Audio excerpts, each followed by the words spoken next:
Alright, what's up everybody? It is day 4 camper. I didn't get much footage yesterday. I tried, but today I got on the suit because your girl tired of getting dirty. This is messy and I probably should have bended this. It rained a little last night before we left. My son and I tried to use one of the pieces of wood panel that took off one of the walls to like cover, make like a TP shape to try to mimic a roof.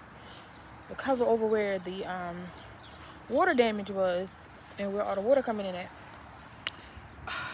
I'm gonna just have to show y'all what I came to. The ceiling then caved in finally, and I had a feeling that was gonna end up happening, but we was trying to avoid that. But I'm gonna show you what it looked like. So that's what we got, Gordon. I just pulled the tarp up. It had fell through all the way. So there's water all on the floor. It's not crazy bad, but it's bad enough. And my daggone thing then caved in more. You can see outside now. We got a sunroof. So now I'm gonna have to work on taking that vent from up top off and then just keep on going. Cause this is not good. Was trying to avoid that, but it was bound to happen.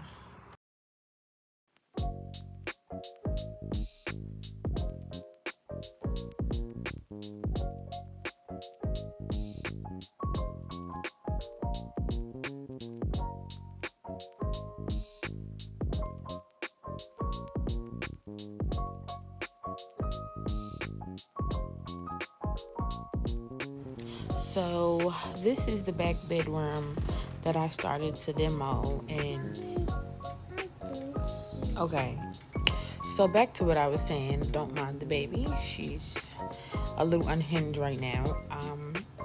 That back bedroom was not that easy. I had to keep sitting down, I had to kick that wall down. It was a lot of work, like a lot. This is me and my husband trying to get the cabinet out that is in the kitchen area. The microwave was stuck and the screws were stripped, so we were just having a hard time getting it out. So we had to go get the strip kit for like strip screws to help get it out. But my old neighbor ended up coming by to help out and he got it out for us. So yeah, I'm done for the day at this point. I'm just cleaning up and putting a little bleach down, trying to kill some of the mold before I go. And my ADHD, OCD kicks in, and cleaning things that are dirty that I'm going to throw away anyway. Why I do stuff like that is beyond me. I know I'm not the only one. Alright, this is where we at. Unfortunately, the ceiling had caved in last night after me and Marky put the wood on there, so it's completely open up there. But we took one of the pieces of the wall and put it under the tarp to help the water not flood this whole space again. We got rid of the trash. I was able to get one half of them cabinets out, figured it out, so now we know how to tackle the other one. So getting there. See, this half of the wall panel is out. Gotta take that other little piece out. This whole side is out. Gotta take that out, but that's part of that is behind the frame, so it's hard to get in there and yank it out. So that's when we're coming out next. And then I started that little side. Now I know how to take the cabinets out. It's a thing of going on and just getting in there and then start ripping all the ceiling down. Last thing is gonna be that bathroom and probably that utility closet.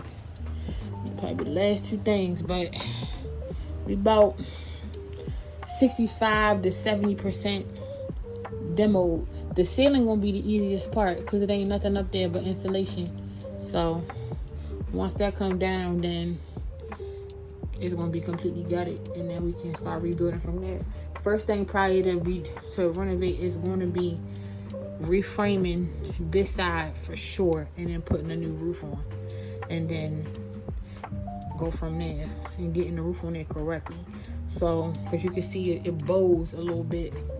So once we reframe that side, it'll help out a whole lot with everything. Just praying that side don't have terrible structural damage.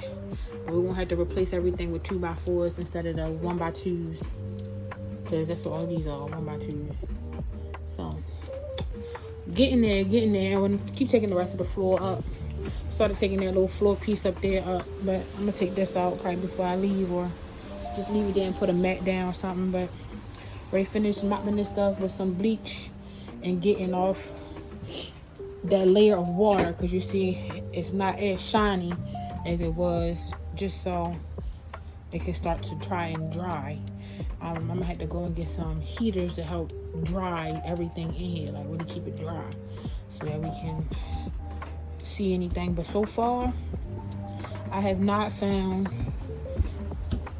any soft spots on this ground, thank God. Like, the layer of that vinyl that they had on there definitely helped preserve this water. Even where the water damage is at, it's just wet. I don't feel no soft spots at all, so we may have a chance of saving it, and that'll save a lot of money. But yeah, we getting there. I'm just ready to take all this out because this dirty stuff is irking me now. But getting there. We got the bucket to collect whatever drippage, but once we roll the tarp back over the top, hopefully it'll stop. But we'll see. So what we end up doing, because it rained like all week, we end up taking one of the wall panels that we took off the frame and put it on the floor to try to cover the floor from getting wet. All right, so it's raining again. We are day number 5. So we ready to see if what we tried to do actually worked with preventing a whole bunch of water from tearing up this daggone camper. I was peeking in the window. So I'm ready to unlock it. Let's see. Alright, the floor don't look too bad. The bucket is very full. I'll tell you, in another hour or so, it would have been a no-go. Floor is definitely wet, but it's not crazy. It's not crazy. Let me show y'all. This is what we got after we left here about 5:30ish. No, I left here about 6:30. So from 6:30 to 4, it's like a little after 4 in the afternoon. This is how much water we got in bucket 1 and bucket 2.